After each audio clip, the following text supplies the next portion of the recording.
E eu queria convidar agora, por último, o médico, o Dr. Ricardo Gelman.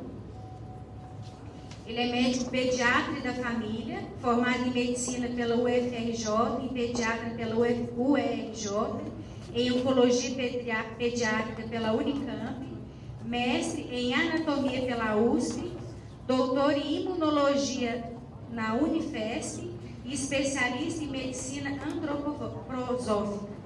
É pesquisador pós-doc da Escola Paulista de Medicina, Unifesp, membro do corpo clínico do Instituto da Criança, do Departamento de Pediatria da USP e vice-presidente do Comitê de Genética da Sociedade Paulista de Pediatria. Seja bem-vindo, doutor Ricardo.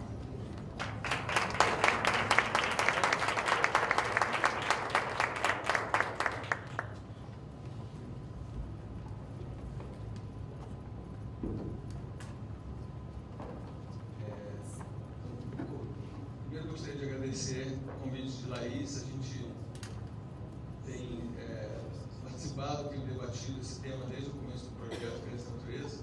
Mas antes de começar, uma preocupação médica. Alguém está desesperado para fazer xixi? Então, tá bom. Se alguém tiver, eu não autorizo, porque como médico eu não me sinto bem de falar nessa situação. Mas fora isso, vou começar.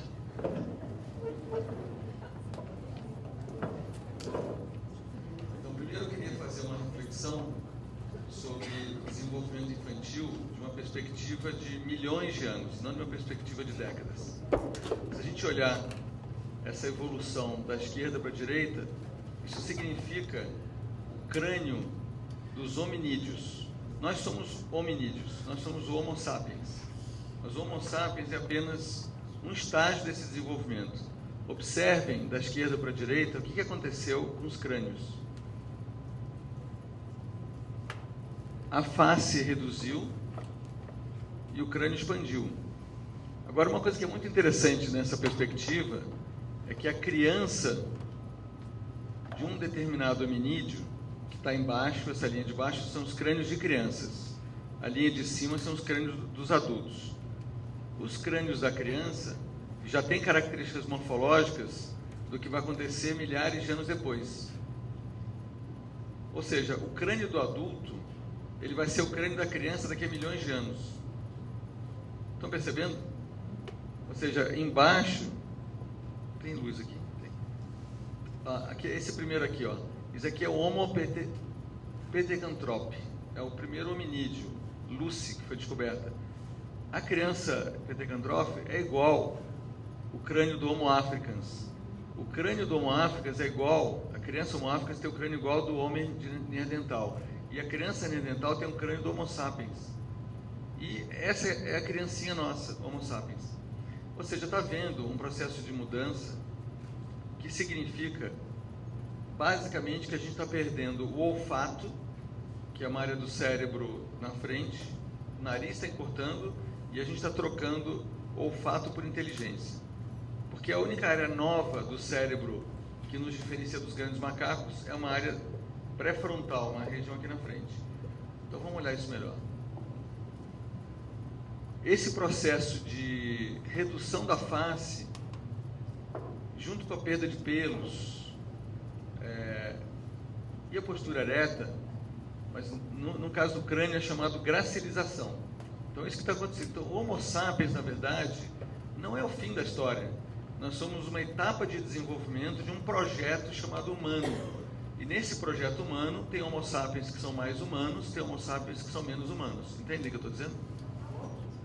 Então, é interessante entender a criança dentro dessa perspectiva. A criança é o futuro. Ela tem a ver com o desenvolvimento futuro.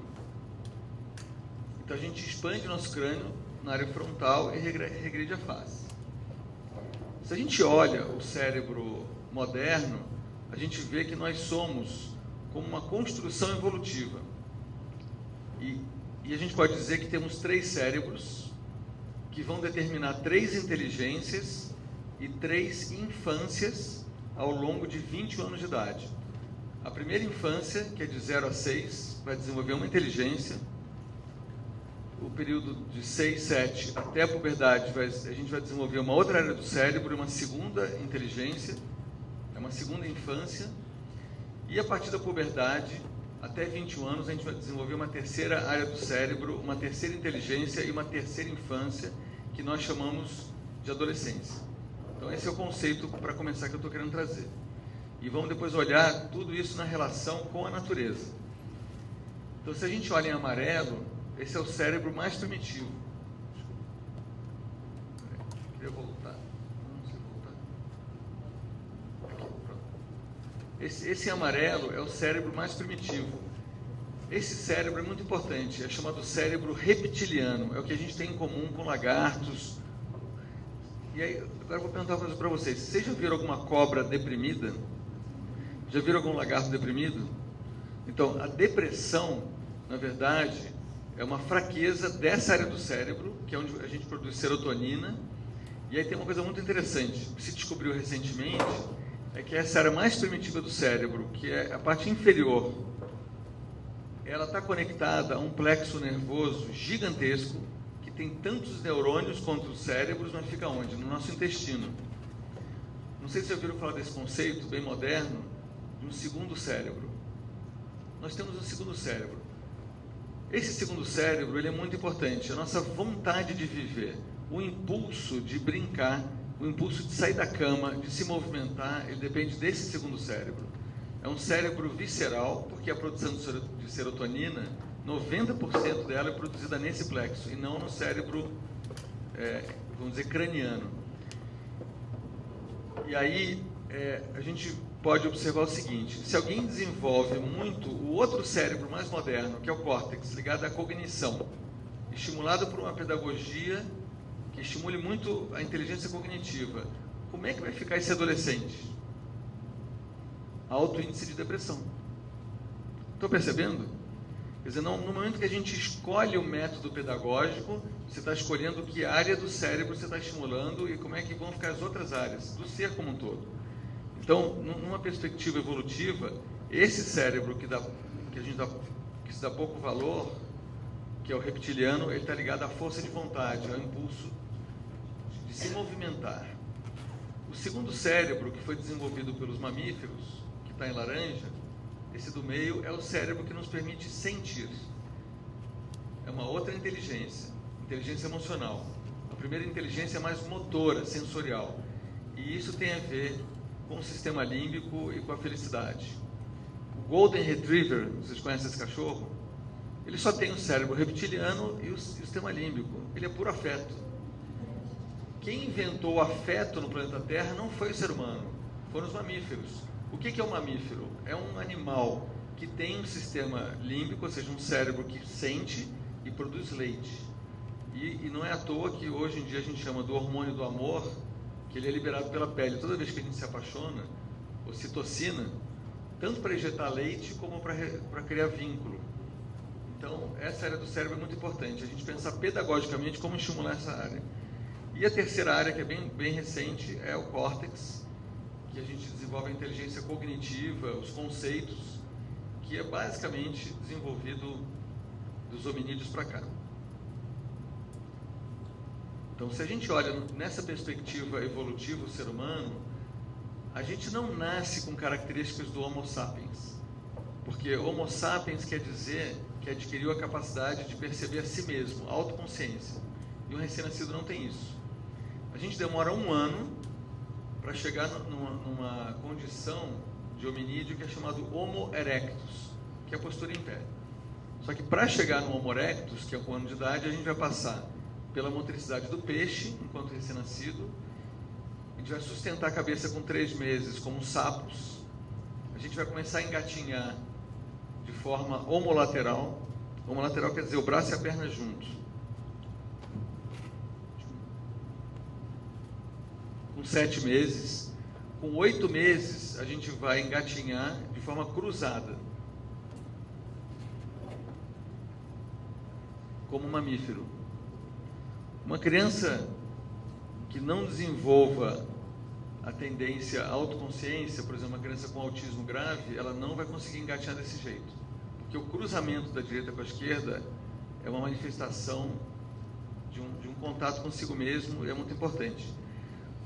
Mas com 8 meses a gente chega à fase mamífera. Com 11 meses a gente fica de cócoras, como um primata, como um macaco, e com 1 ano a gente fica em pé. Então, primeiro entender esse primeiro ano de vida como uma parte de recapitulação do desenvolvimento de todos os vertebrados, do peixe até o homem. E aí a gente desenvolve as 3 inteligências, as 3 áreas do cérebro. A inteligência de baixo, motora, sensorial, instinto de sobrevivência reptiliana. O segundo, inteligência emocional e afetiva mamífera. E, por fim, inteligência cognitiva a partir dos primatas e hominídeos.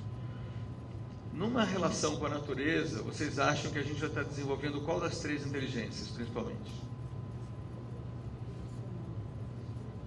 A de baixo, a do meio e de cima? A de baixo, primeiro. A de baixo, porque a de baixo que faz movimento. Quando você se movimenta, você está desenvolvendo essa inteligência motora. Depois vem a segunda. A parte cognitiva, ela vem por terceiro. Então, é de baixo para cima o desenvolvimento quando a gente está em contato com a natureza. Quando a gente está no mundo dos conceitos, então, pais e mães, eu vejo esse mundo num consultório. A criança começa a brincar, aí o pai e a mãe interrompem a brincadeira e perguntam para o filho: que forma é essa? Esse é um triângulo ou um quadrado? Você está ativando uma outra área do cérebro, você tirou a criança da brincadeira. Porque ela está entrando num conceito. Yellow, blue. Estimular a criança que fale outra língua e os conceitos de cores. Isso não tem nenhuma importância para a criança. Então, um grande debate. Por que tanto estímulo às escolas bilíngues? É uma pergunta. Eu não entendo por quê. Só posso pensar em Enem. Após os 2 meses de gravidez, a gente termina o desenvolvimento do corpo humano enquanto forma. A partir do 3º mês, a gente só cresce. Agora, é uma coisa muito bonita, porque até os 2 meses a gente tem rabo na gravidez. Com 2 meses, com 3 centímetros, a gente perde nossa cauda, um rabo. Começamos a chupar nosso dedo, carregando em nosso corpo, feito basicamente de água, toda a ancestralidade animal. A gente passa por todos os animais até chegar ao momento do 3º mês da gravidez. Isso aqui é um ser que vive no mar. Não parece um intestino? Então esse ser não tem depressão. É o pepino do mar. Ele produz serotonina e está numa boa. Ele lançou aquele slogan importante: devo salvar minha pele. Porque o sistema nervoso dele é a pele. É periférico, ele não tem sistema nervoso central. Se vê um peixe que quer comer ele solta as células da boca e do ânus, deixa o intestino solto dentro dele, cospe o intestino para fora, aí vem um peixe, come o intestino dele, e ele sai como pele, rindo. Porque ali está a essência dele, a pele. Então, uma coisa muito importante para a gente entender: a origem do sistema nervoso central é a nossa pele, especialmente a parte superficial da pele, a epiderme. Portanto, o tato é o sentido primordial. E uma criança que não desenvolveu o tato, porque não teve contato com materiais interessantes, de texturas diferentes, teve contato só com plástico, ela tem dificuldade de ter contato com o seu próprio corpo. Estão percebendo a importância? No desenvolvimento infantil, o tato é o primórdio e a base de todo o desenvolvimento do contato consigo mesmo. E a origem do sistema nervoso. O que acontece até 3 anos de idade? A gente faz um longo caminho evolutivo de recapitulação de milhões de anos. Porque a gente fica na postura ereta, libera as mãos e começa a trabalhar com as mãos. Isso corresponde na evolução ao Homo erectus e ao Homo habilis. E só perto de 2 para 3 anos de idade, quando a criança se chama de eu por si mesma, que é um ato incrível, porque nunca um pai ou uma mãe, nem um pedagogo ensinou a criança que ela poderia se chamar dessa palavra. É um ato de, vamos dizer assim, instintivo, de desenvolvimento. Aí ela consegue entrar na fase do Homo sapiens.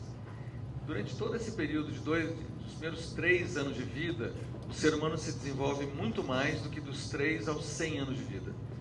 Ou seja, 90% do nosso desenvolvimento é até os 3 anos de idade. Quem teve AVC sabe o que eu estou falando.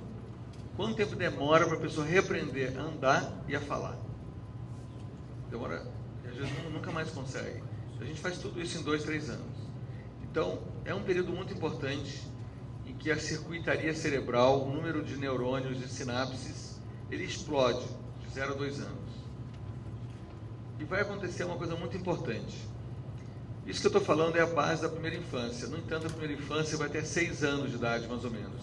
O que tem na primeira infância que não tem depois dos 7 anos de idade no cérebro da criança? Os neurônios espelho. Já ouviram falar desses neurônios? Neurônios espelho são neurônios especializados para imitar. Então, se um pai fala com uma criança, imagina um pai bem calmo, falando o contrário, pai nervoso. Filho, fica calmo. O que o filho vai falar para o pai? Pai, fica calmo.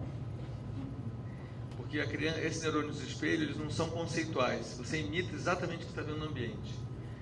Se uma pessoa viver numa arquitetura quadrada, como é a nossa cultura moderna de hoje, a natureza não tem linhas retas. Não sei se vocês perceberam isso. Tudo é curvo.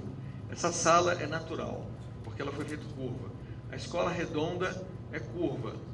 Não existe linhas retas na natureza, exceto a perita, que é uma pedra que é de linhas angulares 90 graus. Na natureza não existe linhas retas. Se uma criança é criada num ambiente de escola, de casa, de tudo linhas retas, como é que isso impacta sobre ela? Uma tendência a se cristalizar, a se endurecer, tanto nas articulações como na forma de pensar. A lógica é quadrada. Só que uma criança, ela é pré-lógica até 6 anos de idade. Ela está no mundo pré-lógico. O mundo dela, o pensamento dela é circular. É interdisciplinar na sua natureza. Porque tudo conecta com tudo. É assim que a criança é pequena. Ela não é especializada. Nesse período dos neurônios espelho é muito importante porque todo o impacto do ambiente vai se imprimir no corpo dela e esse neurônio desaparece com 6 anos. E a pessoa está moldada com aquela estrutura de imitação. O que se desenvolve no cérebro? A capacidade de ver, de ouvir e linguagem, basicamente. Nesse cérebro imaturo, que é o cérebro que ainda não sofreu aquele processo de recobrimento de uma bainha de gordura chamada mielina, tem uma bainha de gordura que é feita por uma célula que fica envolvendo nossos neurônios. Começa no 7º mês de gravidez esse processo da mielinização. E sabe com que idade termina? Com 6, 7 anos de idade. Então a primeira infância é uma infância não mielinizada. Portanto, o nível de consciência da criança é da fantasia e da imaginação. Porque o pensamento dado nessa circunstância neurológica é um pensamento que tende a ser circular, não ser lógico e é baseado em...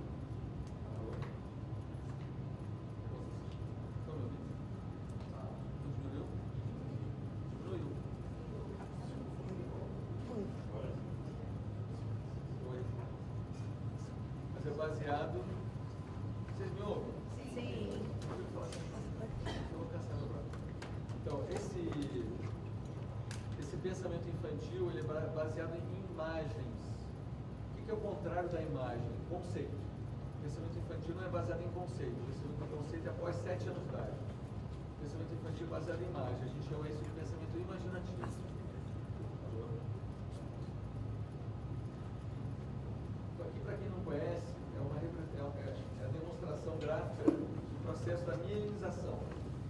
Só que esse processo demora 6 anos para acontecer.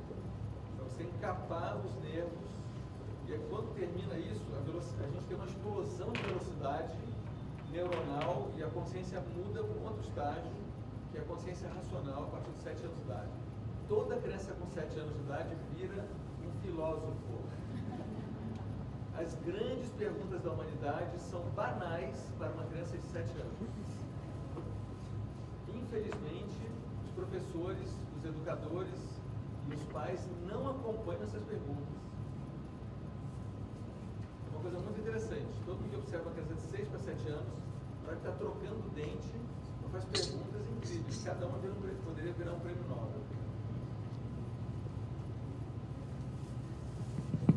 Só mostrando a explosão de conexões que vai acontecendo na primeira infância. Alô? Estão me ouvindo melhor agora? Então, por isso, se tem discutido muito o tema: qual a importância da genética que é o que eu trago como impulso dos meus ancestrais, do meu corpo, e a influência do meio ambiente, que é chamado agora de epigenética. A coisa vai tão no fundo, isso que eu estou trazendo, a questão da influência do ambiente sobre o corpo, que tem um estudo mostrando que meninas que nascem com um gene para câncer de mama, que é o BRCA1 e 2, que vão ter uma chance enorme de desenvolver câncer de mama. Se elas comerem castanha do Pará, que tem muito selênio, elas bloqueiam esse gene. E mais do que isso, as filhas delas, quando nascerem, já não vão ter risco de câncer de mama, só pela alimentação da mãe. E não é na gravidez, é durante toda a vida. Então, é uma área nova, que deu origem a uma perspectiva diferente da importância da pedagogia sobre a influência do corpo humano. Porque não é só alimentação. As experiências que uma criança tem nessa primeira infância, que é chamada período de janela epigenética, vão moldar o corpo dela para o resto da vida. Quer ver um exemplo prático? Eu até vivo isso na minha família. Eu adotei um menino, quando ele tinha 2 anos de idade, bem diferente de mim. Depois de 1 ano, ele começou a ficar parecido comigo. Como é que isso pode ser? Como é que pode acontecer isso? Isso é a influência do ambiente. A maneira que eu sorrio influencia como ele sorri, a gente começou a sorrir igual. Mas também outra coisa, eu comecei a imitar ele também, eu comecei a ficar um pouco diferente.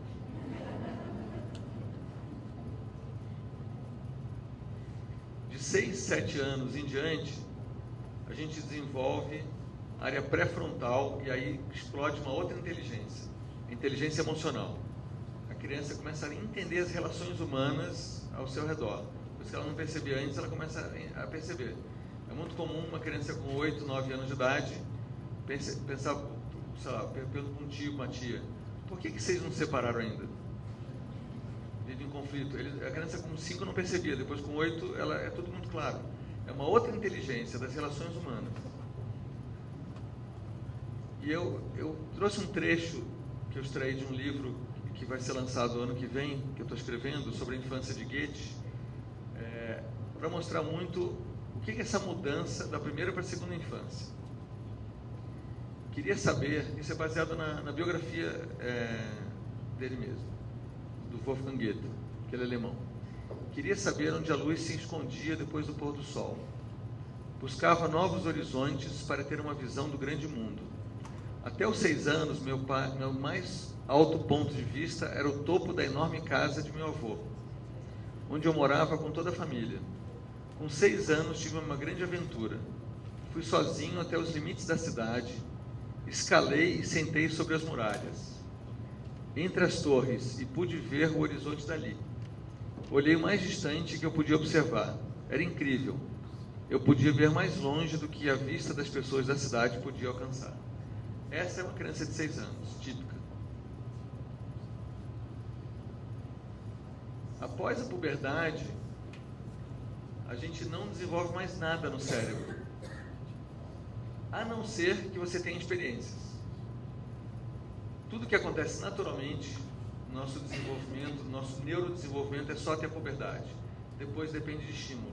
Então, essa é uma coisa muito importante, porque a educação termina basicamente aí na puberdade. Depois da puberdade se chama autoeducação. Depende de autoestímulo. Você não pode mais fazer muita coisa. Já está provado que o consumo de drogas entre adolescentes vai depender de como que esse ser viveu até os 12 anos de idade. Você não pode prevenir depois. Você pode prevenir de 0 a 12. Estão entendendo? A gente se desenvolve por estímulo até a puberdade. Depois é uma autoestimulação. Então, dando um panorama geral nesse desenvolvimento, eu quero colocar numa outra perspectiva o debate criança e natureza para 3 tipos de criança. A criança da primeira infância, a criança da segunda infância e a criança da terceira infância, ou puberdade, que são momentos completamente diferentes e relações completamente diferentes com a natureza. A primeira infância é uma situação que foi muito bem dito aqui, de que a criança é natureza, ela é muito visceral e ela está numa relação motora e sensorial com a natureza, ela se mistura com a natureza. Cocô é natureza. fezes não fazem parte do corpo humano, porque, na verdade, como eu tinha dito antes na minha fala, o interior do intestino está fora, está no meio externo, porque nós somos ocos.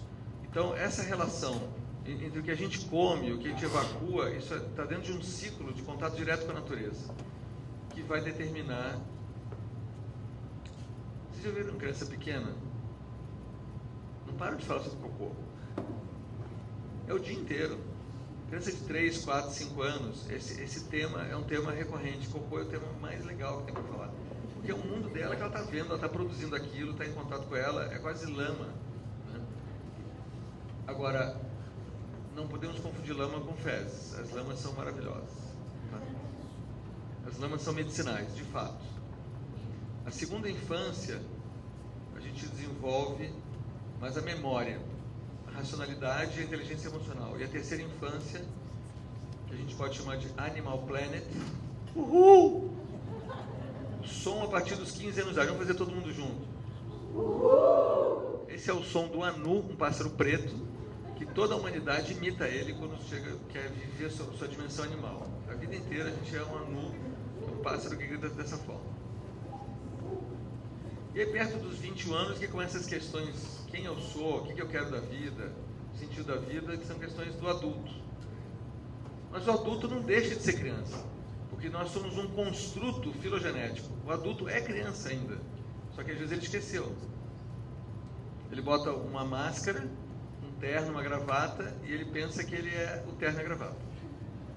Ou ele bota um diploma e ele pensa que ele é o diploma. É uma desconstrução da identidade por uma outra identidade. Por isso que alguém falou belamente, quem falou sobre os 3 estágios de desenvolvimento, segundo Nietzsche. Maravilhoso. O camelo, o leão e a criança.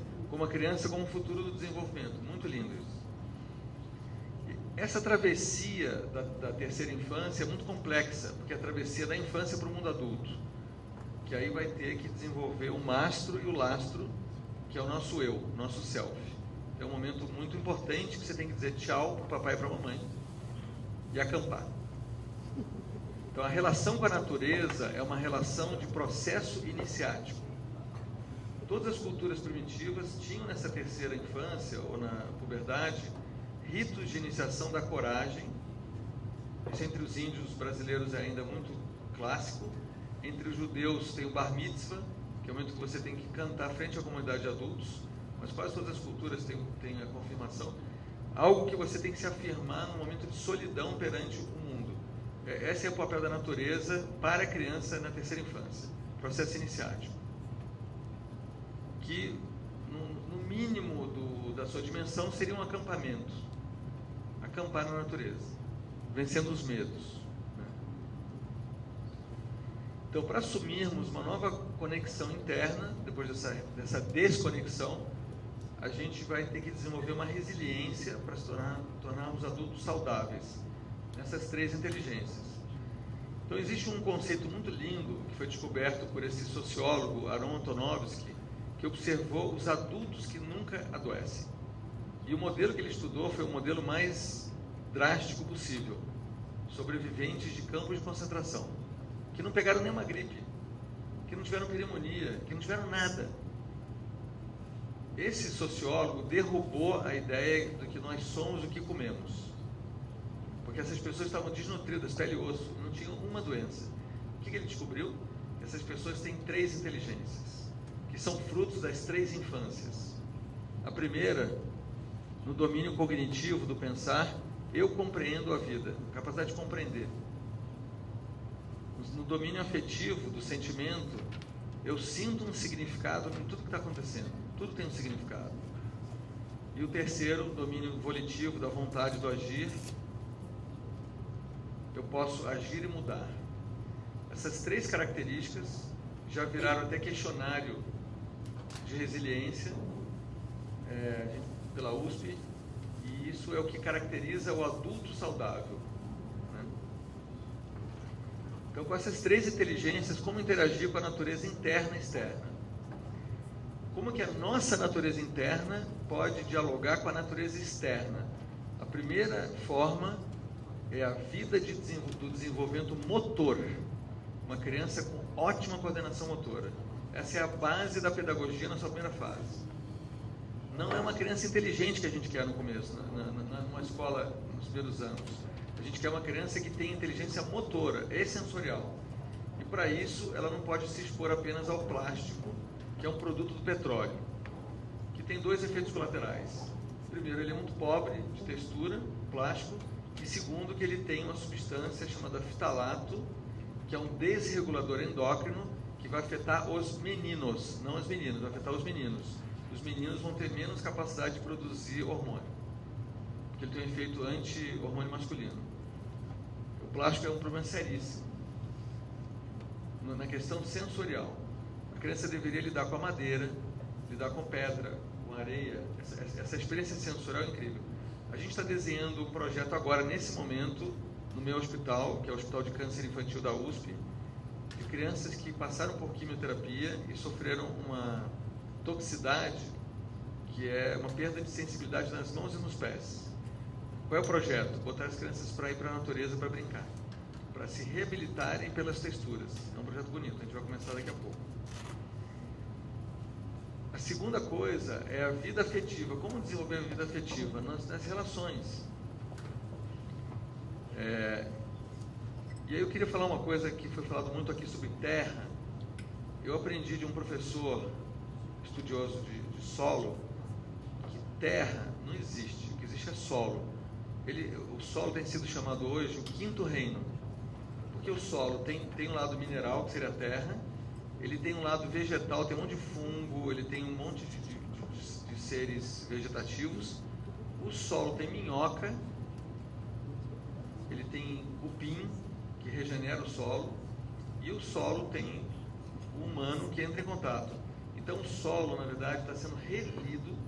A criança, quando entra em contato com a terra, não é terra, água, ar e fogo, hoje em dia. Hoje em dia, terra, água, ar e fogo, tudo se chama solo.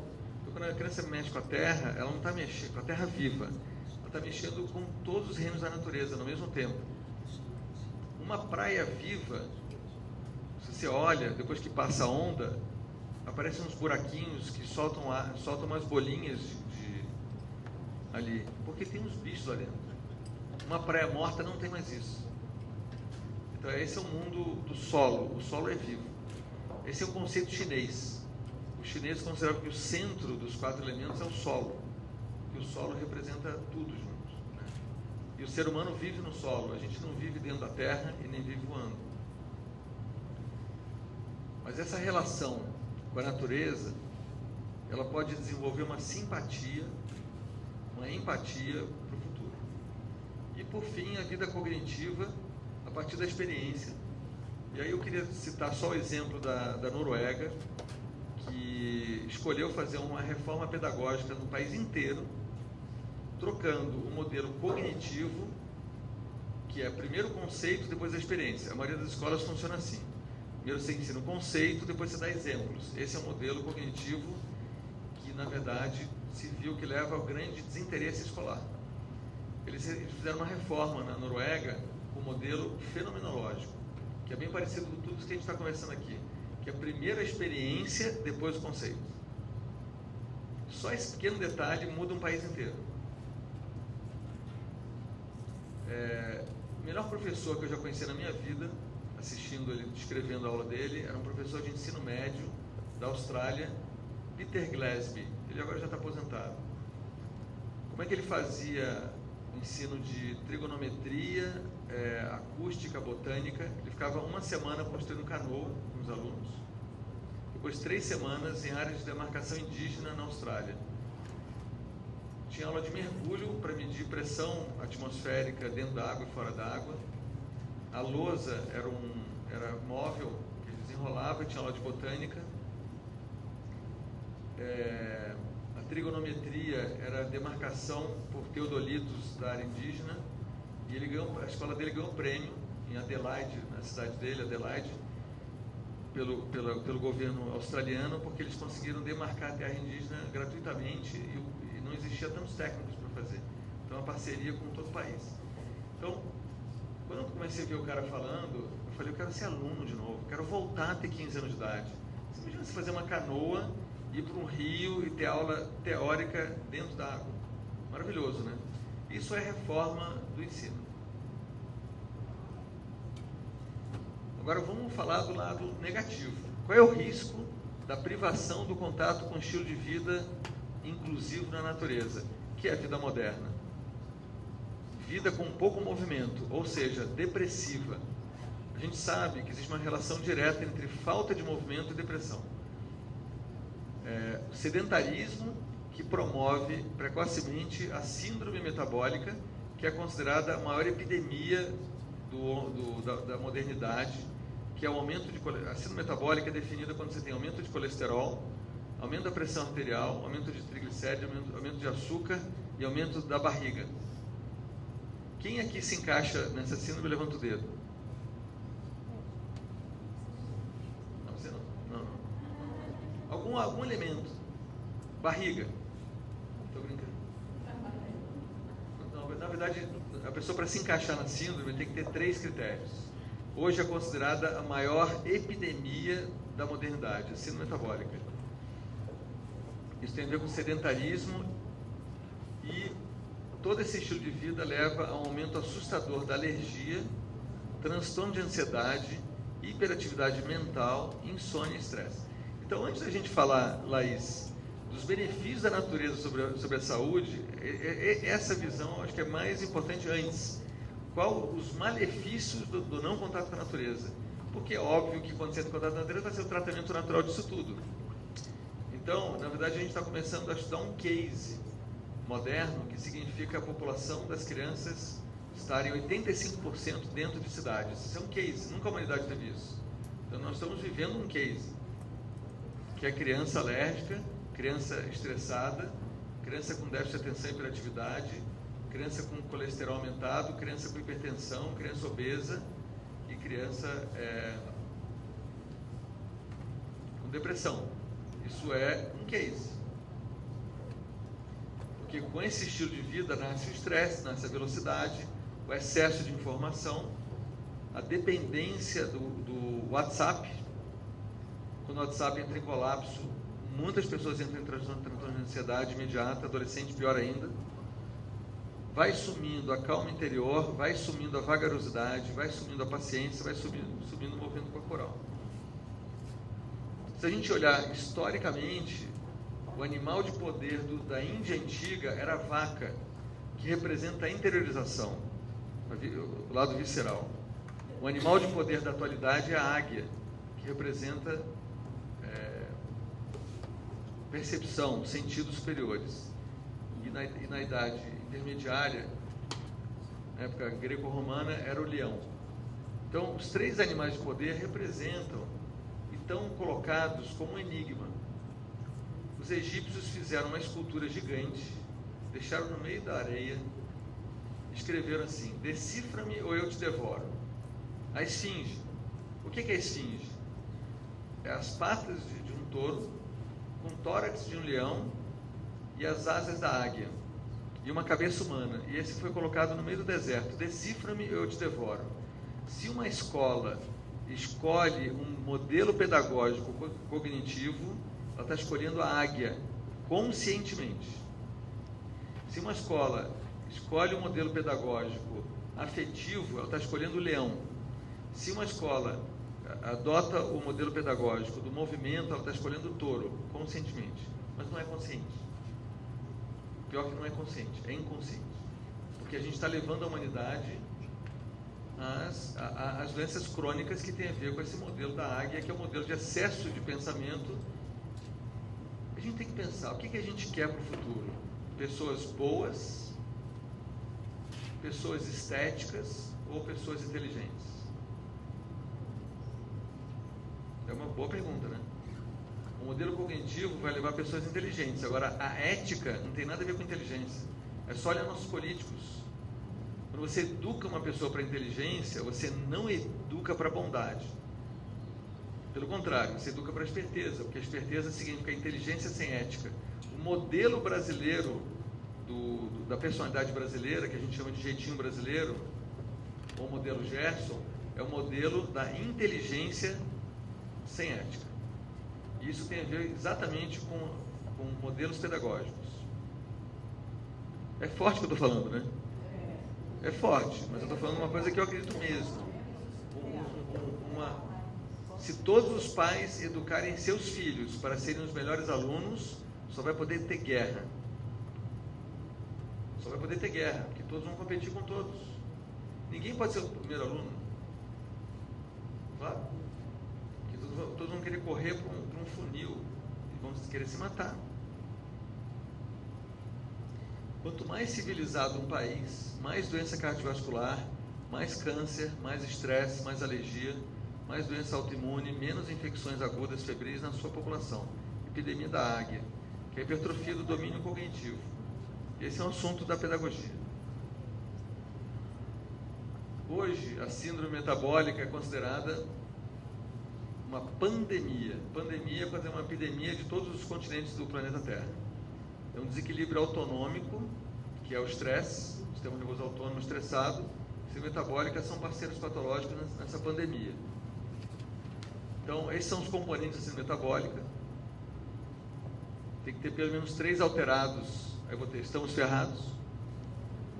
Porque quase todo mundo está tendo isso. E qual é o pior? Que 3,5 milhões de crianças e adolescentes estão hipertensos no Brasil. Houve um aumento de 240% nos últimos 20 anos de obesidade na infância. Hoje, o tema da infância não é mais fome, é obesidade no Brasil. Porque o Brasil está ficando desenvolvido. Desenvolvido quer dizer obeso. Para o modelo ocidental. Então, a gente tem que reinventar um modelo. O que a gente quer para as nossas crianças, para o nosso país? O modelo do Butão parece mais interessante. Porque eles lançaram aquele outro indicador, que é o FIB, né?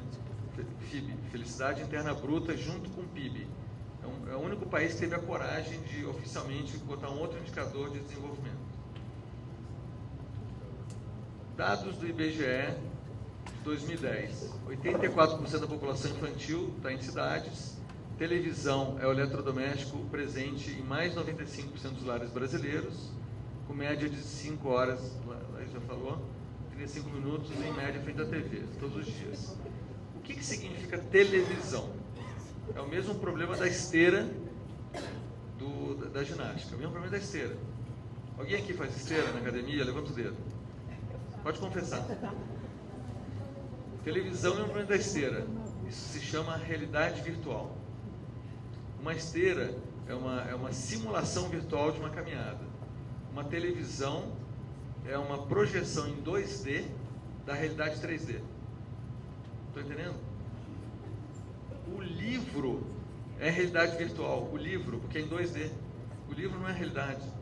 A realidade é 3D, ainda com cheiro, com sabor, com perfume, um monte de coisa. Aliás, eu tive uma experiência bem legal de ir num museu que eles fizeram essa experiência. Em York, na Inglaterra. Uma vez estavam fazendo uma reforma numa casa, aí viram que tinha umas ossadas no solo. Aí foram cavando e descobriram 5 civilizações no solo da casa. Uma casa fininha, assim, um sobrado.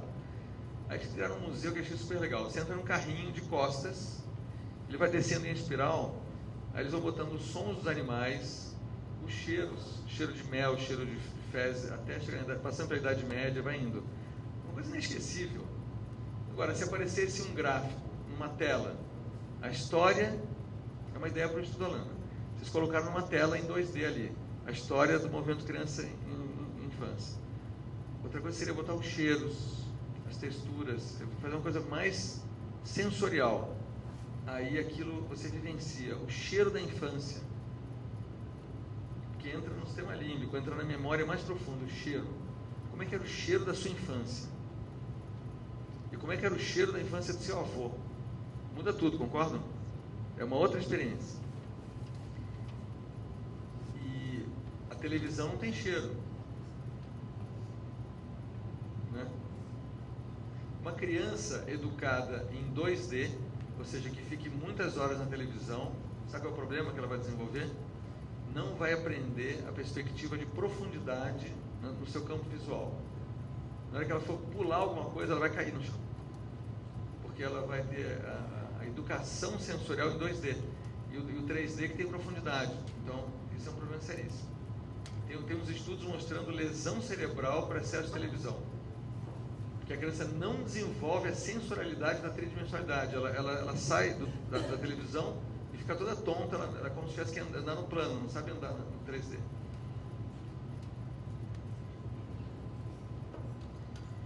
Então, eu estou terminando minha fala. Esse slide eu fiz depois da minha apresentação, inspirado em todas as falas anteriores aqui que me precederam. 6 temas para debate, baseados nas falas anteriores. Brinquedos de plástico versus brinquedos de madeira. O tema como a natureza pode entrar no brinquedo ou como não pode. Porque o plástico, na verdade, ele não existe na natureza. O plástico é uma síntese a partir do petróleo que você tira do fundo da terra, então é uma coisa totalmente antinatural, sintética. Esse tema que eu já falei, a diferença de terra e solo, mudar um pouco o conceito de terra, solo é muito mais amplo.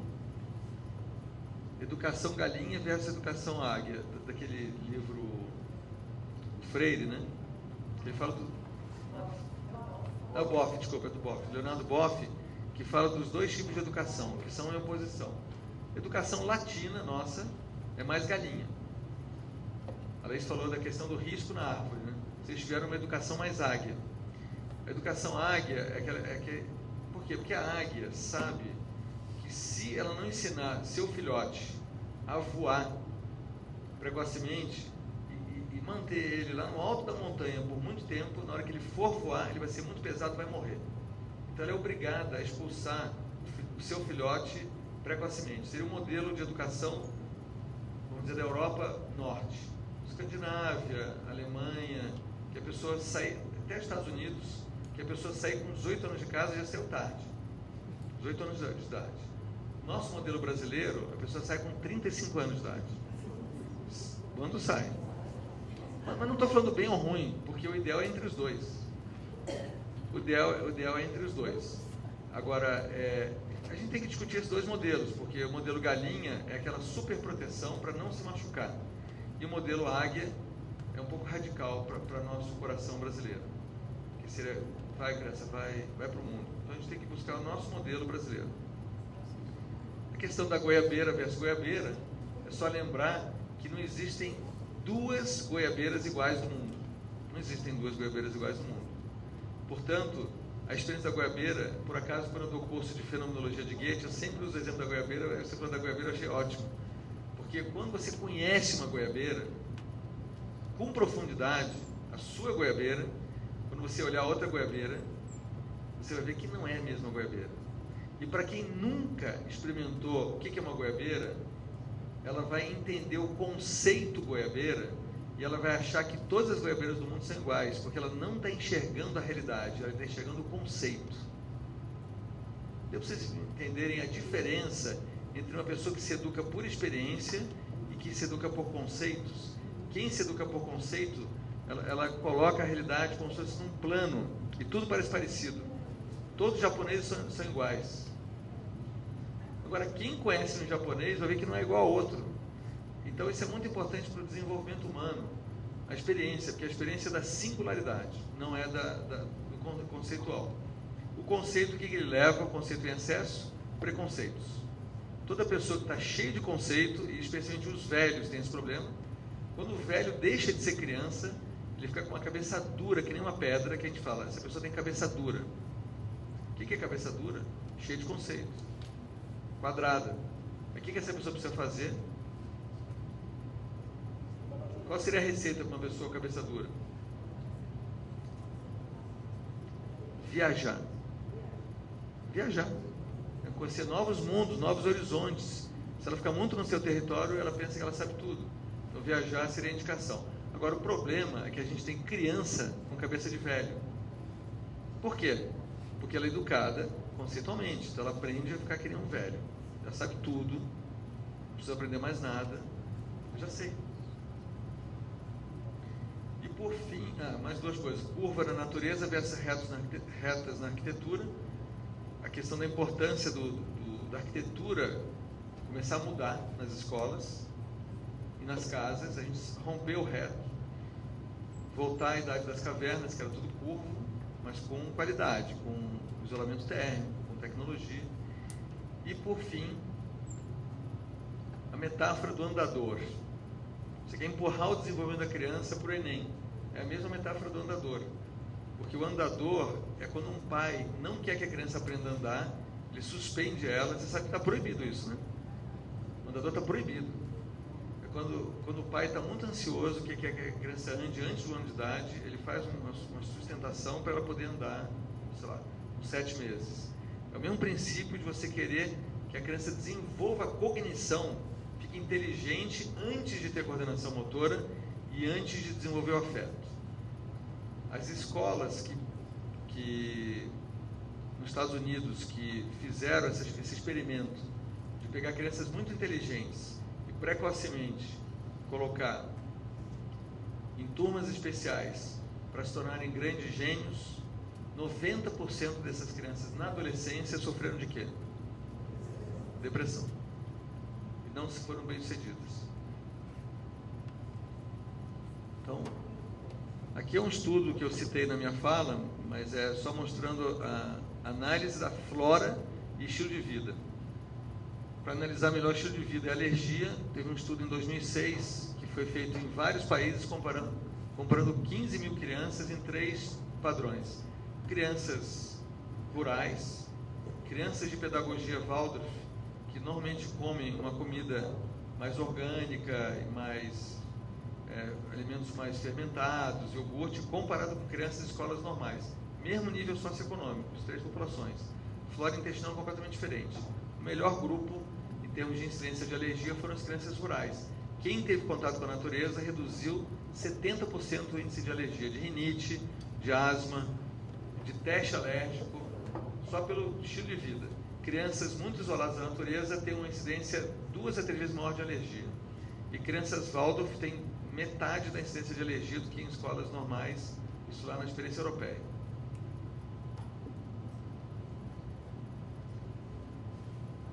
Eu queria deixar mais um pouco de poesia. Os nossos ossos são feitos de calcário, carbonato de cálcio. Então, como é que a gente conecta a natureza humana com a natureza externa? Contato dos nossos ossos com as montanhas, andar, caminhar. Como é que a gente contacta o nosso mundo vegetativo, nossa flora, com a comida? A alimentação é um assunto muito importante no sentido de conectar o nosso mundo vegetal com o mundo vegetal, flora intestinal. Terceiro, vida animal. Uhul! Caminhada, dança e canto. E o mundo humano. Não conceituar precocemente as coisas. Isso leva à experiência da transcendência. Quando você tem a experiência e não o conceito. Esse aqui é um exemplo de natureza. Meu cachorro trabalhando no hospital de câncer. Levar a natureza para dentro dos hospitais, para dentro das escolas. Por que não tem que ter cachorro? Por que não tem cachorro nas escolas? Eu nunca vi um projeto de cachorro nas escolas. Devia ter.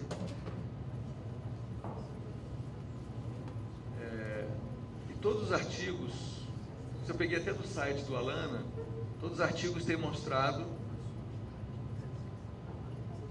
que o contato com a natureza, ele reduz o estresse, reduz o tratamento de depressão, reduz o transtorno de déficit de atenção e hiperatividade.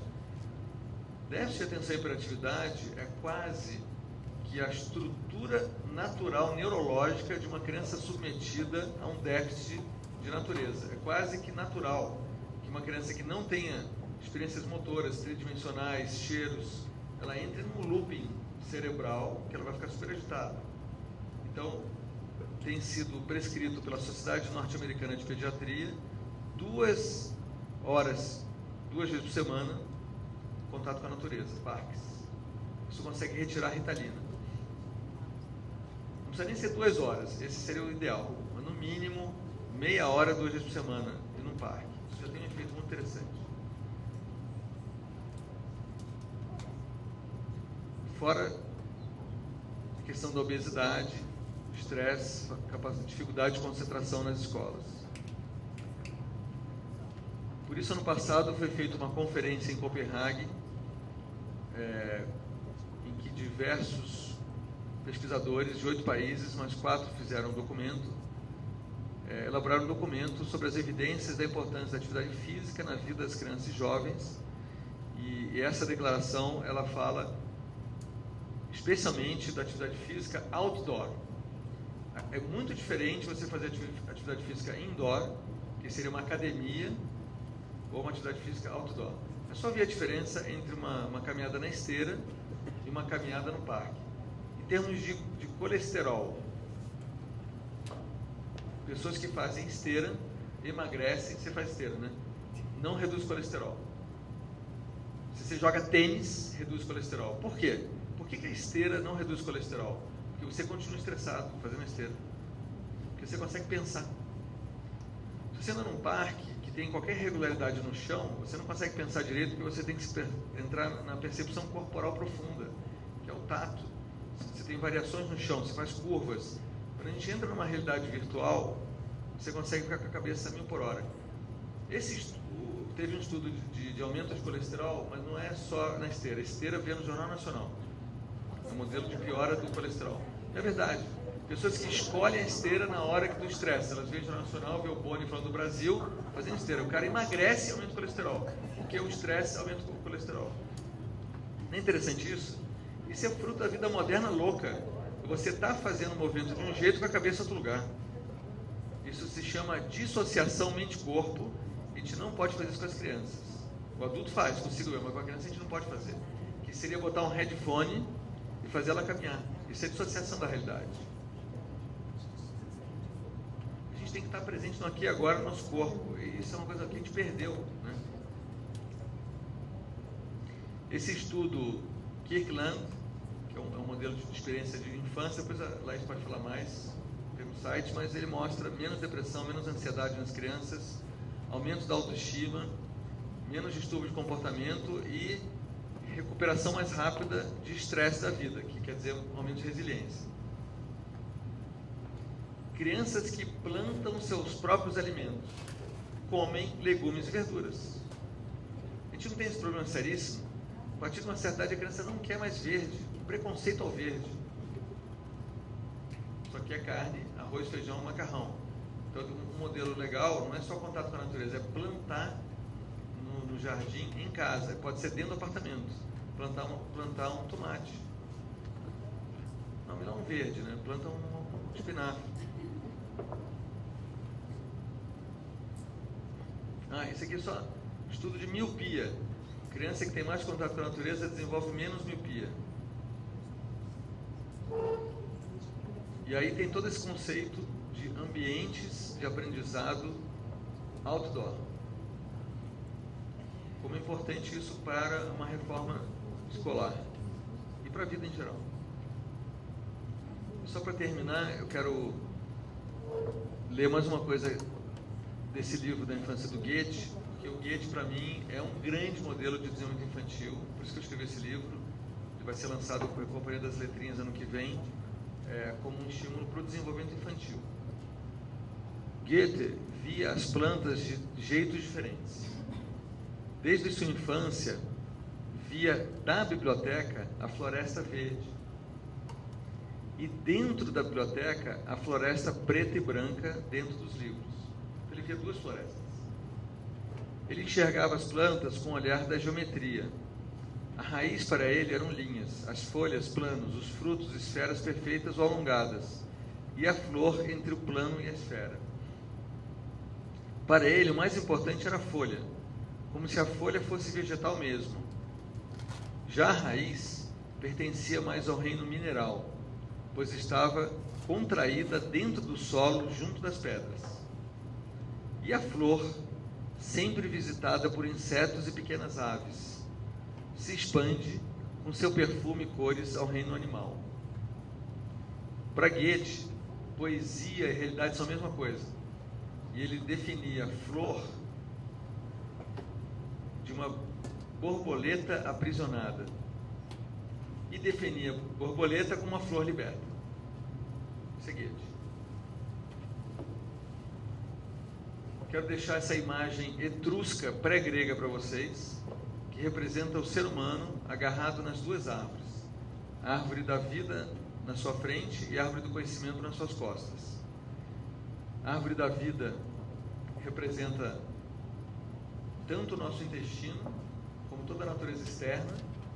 A árvore do conhecimento representa o nosso sistema nervoso central, que está boiando dentro de nós, dentro do líquor, e que faz a gente se isolar, muitas vezes. Então o ser humano vive essa dualidade. Como que eu me expando para a natureza e quando que eu me interiorizo na cultura. Cultura e natureza representam as duas árvores, e a gente tem que encontrar um equilíbrio. Eu vou terminar com o Fernando Pessoa, mas eu vou pedir para alguém ler essa poesia. Meu olhar é nítido como um girassol.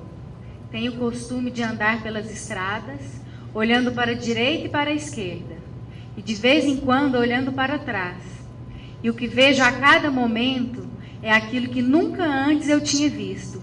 E eu sei dar por isso muito bem, sei ter o pasmo comigo, que tem uma criança se, ao nascer, reparasse que nascera deveras. Sinto-me nascido a cada momento, para a eterna novidade do mundo.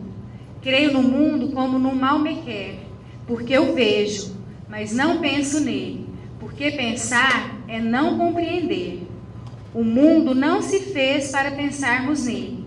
Pensar é estar doente dos olhos, mas para olharmos para ele e estarmos de acordo. Eu não tenho filosofia, tenho sentidos. Se falo na natureza, não é porque saiba o que ela é, mas porque a amo. E amo-a por isso. Porque quem ama nunca sabe o que ama, nem sabe por que ama, nem o que é amar.